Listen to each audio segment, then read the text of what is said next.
भारत माता की, भारत माता की। हिंदवी स्वराज्याचे सरसंस्थापक छत्रपती शिवरायांना मानाचा मुजरा करतो। भारतीय राज्यघटनेचे शिल्पकार भारतरत्न डॉक्टर बाबासाहेब आंबेडकर यांना मानवंदना अर्पित करतो। लोकमाता पुण्यश्लोक अहिल्यादेवी होळकर यांच्या चरणी नतमस्तक होतो आणि आज ज्यांची जयंती आहे, स्त्री शिक्षणाकरता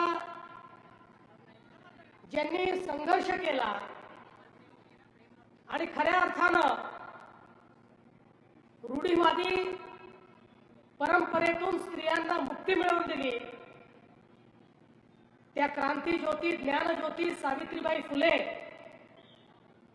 यांच्याही चरणी आज मी नतमस्तक होतो। सांगलीच्या या सभेमध्ये मंचावर उपस्थित असलेले मंत्रिमंडळातील आमचे सहकारी, आपले पालकमंत्री माननीय चंद्रकांत दादा पाटील, आपले लोकप्रिय आमदार द्वय सुधीरदादा गाडगीळ, सुरेश भाऊ खाडे, सत्यजित देशमुख जी, दिनकर पाटील जी, या ठिकाणी उपस्थित नितीन शिंदे जी, मकरंद देशपांडे जी, प्रकाश ढंग, सम्राट महाडिक, नीताताई केळकर,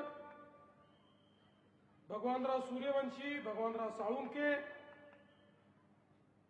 दीपक शिंदेजी, शेखर इनामदारजी, समित कदमजी, पृथ्वीराज पवारजी, आमच्या नेत्या जयश्रीताई पाटील, पृथ्वीराज पाटील, रमेश शेंडगे, सुरेश औटी, रवींद्र अरळी, भारती दिगळे, स्वातीताई खाडे, मंचावरील सर्व मान्यवर आणि या ठिकाणी उपस्थित सर्व माझ्या लाडक्या बहिणींनो आणि तितक्याच लाडक्या भावांनो,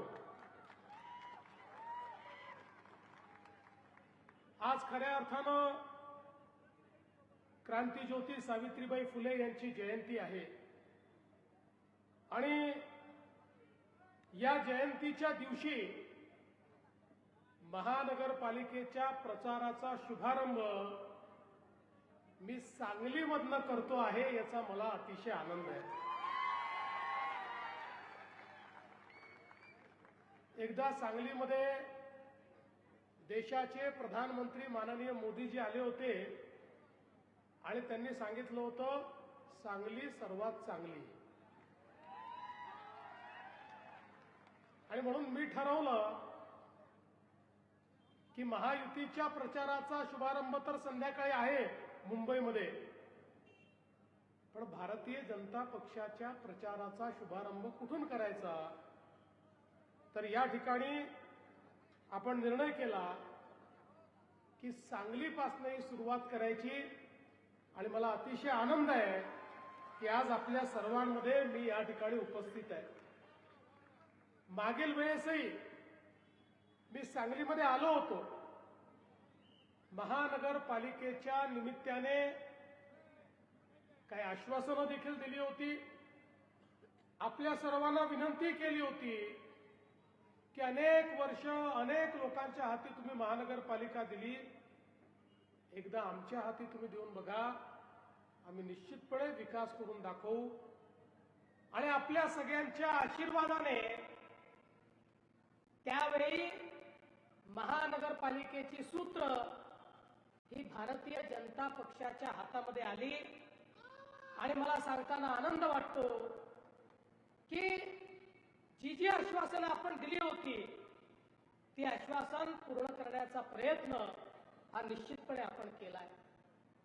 खरं तर आपण बघा की ज्यावेळी सांगली आणि कोल्हापूरमध्ये महापूर आला आणि या महापुरानंतर ज्यावेळी इथली परिस्थिती मी बघितली, त्याच वेळी मी ठरवलं की या दोन शहरांची रचना अशी आहे तिथे वारंवार महापूर येऊन इथल्या जनजीवनावर त्याचा परिणाम होतच राहणार आहे आणि म्हणून याचा काहीतरी परमनंट उपाय काढणं हे अत्यंत महत्वाचं आहे. आणि मग वर्ल्ड बँकेसोबत आम्ही चर्चा केली आणि राज्यातला पहिला फ्लड डायव्हर्शनचा प्रोजेक्ट ज्यामध्ये 2 टप्पे त्याचे आहेत, या 2 टप्प्यामध्ये एकूण 4000 कोटी रुपये आम्ही खर्च करणार आहोत आणि त्याचा पहिला टप्पा हा 500 कोटी रुपयाचा टप्पा की ज्यामुळे आपल्या सांगली शहराला पुरापासून आपण नेहमी करता वाचवू शकू. त्याला आपण केवळ मान्यताच दिली नाही तर आता त्याचं काम देखील आपण सुरू करतोय.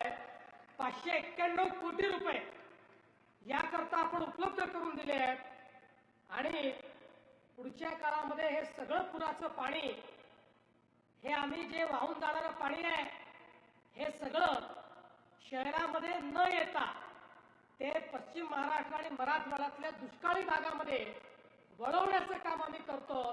म्हणजे एकीकडे आपल्या शहरांना पुरापासनं संरक्षण मिळेल आणि दुसरीकडे दुष्काळी भागाला त्या पाण्यामुळे शेतकऱ्याला जीवनदान मिळेल. अशा प्रकारचं एक अत्यंत महत्वाचं काम या कार्यक्रमाच्या माध्यमातून आपण केलंय. आज आपण बघा आपल्या महाराष्ट्रामध्ये खूप मोठ्या प्रमाणात नागरीकरण झालं. देशामध्ये नागरीकरणात आपण दुसऱ्या क्रमांकावर आहोत.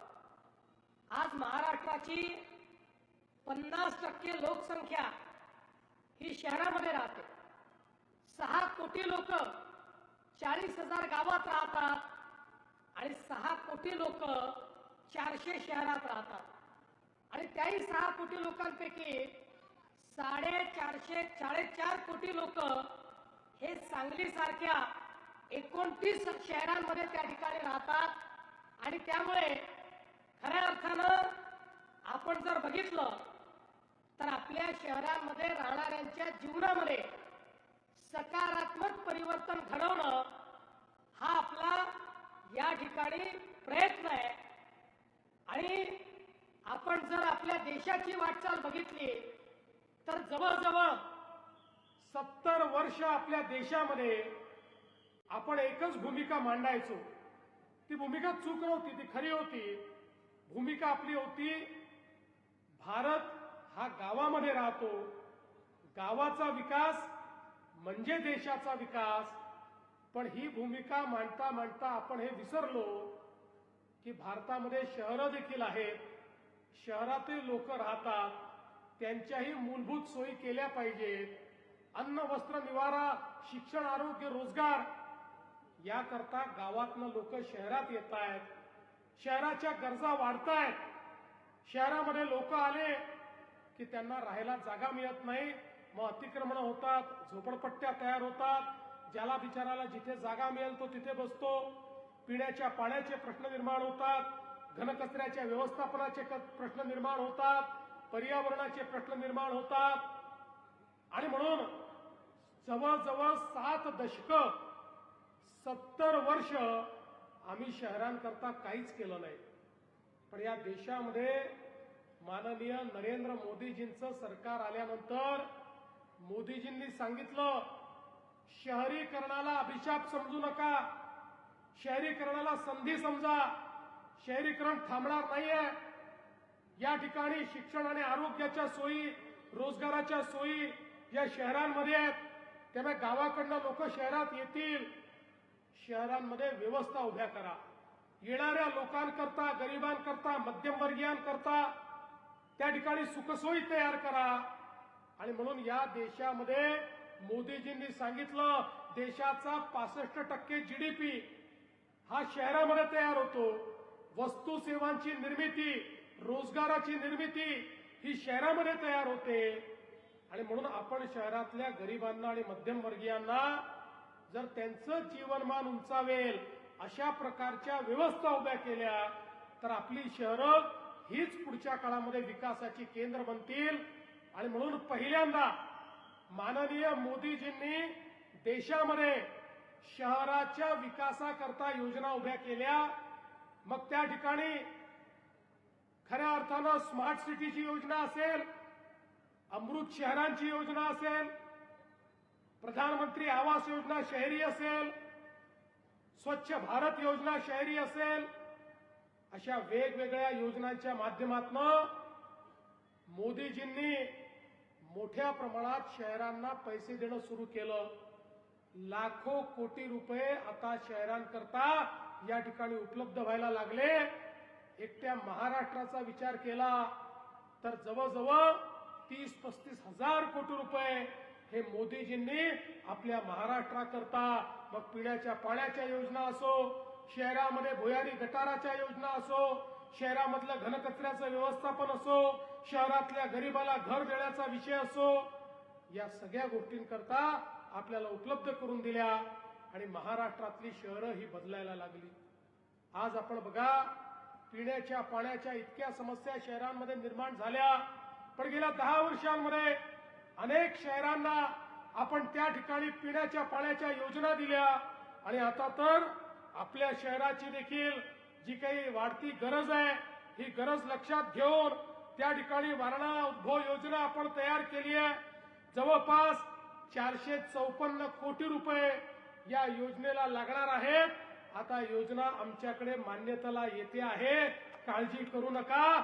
सांगलीतल्या प्रत्येक घरामध्ये नळ उघडल्यानंतर पिण्याचं पाणी पोचलं पाहिजे, याकरता या योजनेलाही मान्यता ही त्या ठिकाणी देण्यात येईल.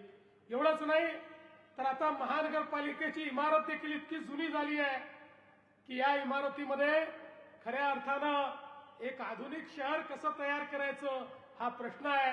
आणि म्हणून सांगली महानगरपालिकेवर आपल्या आशीर्वादानं आपला झेंडा लागला की पहिल्यांदा महानगरपालिकेला नवीन इमारत देखील आपण त्या ठिकाणी देऊ. आज आपल्याला माहिती आहे, मागच्या काळात रस्त्यांकरता आपण पैसे दिले, गटारीकरता आपण पैसे दिले, मोठ्या प्रमाणामध्ये आपण वेगवेगळ्या प्रकारच्या योजनांकरता पैसे दिले, सुशोभीकरणाकरता पैसे दिले. सांगली, मिरज, कुपवाड या शहराच्या विविध भागांमध्ये आज जे एक परिवर्तन आपल्याला पाहायला मिळतं, या शहराला शहराचं स्वरूप हे प्राप्त झालेलं आपल्याला पाहायला मिळतं.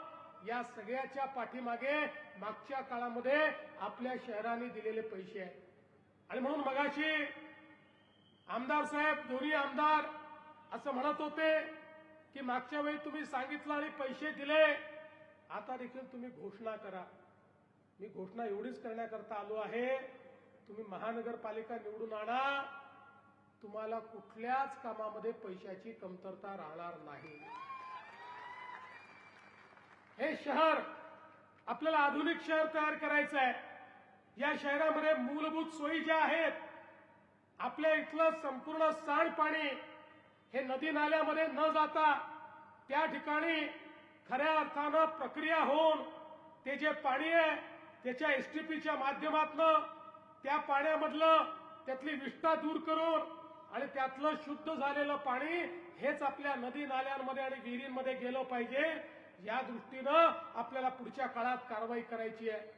घनकचऱ्याचा एक प्रकल्प आपण केलाय, पण 100% आपला घनकचरा जो आहे या घनकचऱ्यावर प्रक्रिया करून त्या माध्यमातून आपल्याला खत निर्मिती करायची आहे. त्यातनं आपल्याला पेलेट्सची निर्मिती करायची आहे. कोळशासारखे पेलेट्स, जे पेलेट्स खऱ्या अर्थानं मोठ्या प्रमाणात आपल्या वीज निर्मिती करता लागतात, ते आपल्या घनकचऱ्यापासून आपल्याला तयार करायचे आहेत.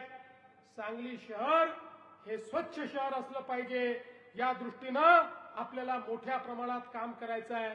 आणि एवढंच नाही तर आता इथे आपली स्वप्न संपत नाही. मूलभूत गरजा ज्या आहेत त्या तर पूर्ण करायच्याच आहेत, पण पुढच्या काळामध्ये सांगलीच्या या क्षेत्रामध्ये आमची जी मुलं सातत्याने पुण्यामध्ये आयटी इंडस्ट्रीमध्ये जातात, आम्हाला आयटी इंडस्ट्री सांगलीमध्ये कशी आणता येईल याचाही प्रयत्न हा येत्या काळामध्ये आपल्याला करायचा आहे. आणि खऱ्या अर्थानं इतके वर्ष कौलापूरला आपण जागा घेऊन ठेवली, पण तिथे विमानतळाचा थांगपत्ता नाही. अनेक वर्षापासून आपली मागणी होती मध्यंतरीच्या काळामध्ये दादा आले, आपले सगळे आमदार आले, सगळ्यांनी सांगितलं तुम्ही सगळीकडे एअरपोर्ट करताय, आमच्या सांगलीनं काय घोडं मारलं, आमच्या सांगलीला का एअरपोर्ट होत नाही. तात्काळ आदेश दिले आणि आपल्या कौलापूरला एअरपोर्ट तयार करण्याकरता प्री फिजिबिलिटी स्टडी करता आपण कन्सल्टंट हा त्या ठिकाणी मांडलेला आहे आणि लवकरच त्या कन्सल्टंटकडनं रिपोर्ट घेऊन मला विश्वास आहे काही कमी पडलं तर थोडी बहुत जागा आम्हाला मिळवून द्या. एखाद्या वेळेस जागा थोडी कमी करू शकते बाबा, त्यामुळे थोडी जागा आम्हाला या ठिकाणी मिळावी आणि आपण एक चांगलं एअरपोर्ट देखील सांगलीला कसं तयार करता येईल हा आपला प्रयत्न असेल. एअरपोर्ट असो, ट्रक टर्मिनस असो, नवनवीन ज्या गोष्टी या ठिकाणी करण्याची आवश्यकता आहे त्या सगळ्या गोष्टी आपल्याला करायच्या आहेत. आणि खरं म्हणजे आमचं मिरजचं क्षेत्र आहे, आमचं सगळं ह्या जो महानगरपालिकेचं क्षेत्र आहे, या ठिकाणी म्युझिक हेरिटेज पार्क असेल, या ठिकाणी वाद्यांच्या संदर्भात ही सगळी जी काही आपली संकल्पना आहे ती संकल्पना इन्स्ट्रुमेंट म्युझियमच्या माध्यमातून आपल्याला कशी अस्तित्वात आणता येईल याचा देखील प्रयत्न हा आपल्याला निश्चितपणे करायचा आहे. आणि मला विश्वास आहे की या माध्यमातून आपण मागच्या काळात जे काही प्रकल्प या ठिकाणी दिले, मग पाणी पुरवठा योजनेचे 105 कोटी रुपये असतील, घनकचरा व्यवस्थापनाचे 79 कोटी आपण दिले, शाहू विकास मार्गाकरता 15 कोटी दिले, काळीखंड विद्युत रोषणाई करता 3 कोटी रुपये या ठिकाणी आपण मागच्या काळामध्ये दिले. आणि यासोबत आता ज्या प्रकल्पांची अंमलबजावणी होती आहे, मलनिस्सारण प्रकल्प 253 कोटीचा आपण मान्य केला, नवीन एलईडी दिव्यांकरता 60 कोटी रुपये आपण त्या ठिकाणी दिले. वेगवेगळ्या प्रकारचं आता मी या ठिकाणी सांगत बसलो तर त्याला खूप वेळ जाईल. माझ्याकडे 4 पानं या ठिकाणी केलेल्या कामांच्या संदर्भात आहे, पण मी तुम्हाला एवढंच आश्वासित करण्याकरता आलो आहे, आमचं विजन हे केवळ वर्ष 2 वर्षाचं विजन नाही आहे. आपली सगळी शहरं ही आधुनिक झाली पाहिजे. आज आपल्याला माननीय देशाचे प्रधानमंत्री यांनी प्रधानमंत्री आवास योजनेतनं शहरांकरता मोठ्या प्रमाणात घरं बांधणी करता पैसे दिलेले आहेत.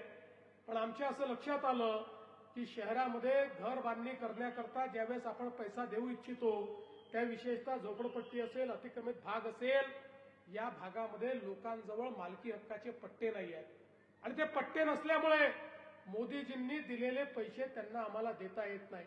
आणि म्हणून 2 महिन्यापूर्वी आपण निर्णय घेतला आणि या सगळ्या शहरांमधले जेवढे झोपडपट्टीचे भाग आहेत, जेवढ्या लोकांचे रहिवासी अतिक्रमण आहेत, या सगळ्यांना नियमित करून त्यांना मालकी हक्काचा पट्टाही आपण देणार आहोत आणि त्याच्यासोबत ज्याचं कच्चं घर आहे त्याला पक्कं घर बांधण्याकरता देखील पैसा देण्याचा निर्णय आपण केलेला आहे. आणि म्हणून बंधू भगिनींनो, तुम्हाला एवढीच विनंती करण्याकरता आलो आहे, 5 वर्षात आम्ही केलेलं काम आपण बघितलेलं आहे, 5 वर्षात झालेलं परिवर्तन आपण बघितलेलं आहे. त्यानंतर त्याच्यामध्ये काही खंड पडलेला देखील आपण बघितलेला आहे. पुन्हा जबाबदारी मिळाल्यानंतर पुन्हा विकासाला आम्ही गती दिलेली आहे. आता पुढचे 5 वर्ष ही गती जर थांबू द्यायची नसेल तर या ठिकाणी भारतीय जनता पार्टी, रिपाई, जनसुराज्य अशा प्रकारची आपली जी युती आहे, या युतीचे उमेदवार हे आपण निवडून द्यावेत आणि खऱ्या अर्थानं आपण सगळ्यांनी लक्षात घ्यावं. मगाशी खाडे साहेबांनी सांगितलं आपली युती एकमेव अशी आहे ज्यांनी पूर्ण 78 उमेदवार उभे केले आहेत, बाकी कोणाला 50 देखील उमेदवार सापडले नाहीत. अशा प्रकारची परिस्थिती आहे आणि म्हणून आता पूर्ण बहुमताने ही महानगरपालिका तुम्ही आमच्याकडे द्या. येत्या 16 तारखेला 15 तारखेला ज्यावेळी मतदान होईल त्या दिवशी, मतदानाच्या दिवशी त्या ठिकाणी गेल्यानंतर आपल्या महायुतीची, आपल्या कमळाची, आपल्या चिन्हाची चिंता ही तुम्ही करा आणि त्यानंतर 5 वर्ष तुमची चिंता ही आमच्यावर सोडून द्या, एवढीच विनंती आपल्याला करतो आणि माझं बोलणं संपवतो. धन्यवाद. जय हिंद, जय महाराष्ट्र. धन्यवाद. आणि आदरणीय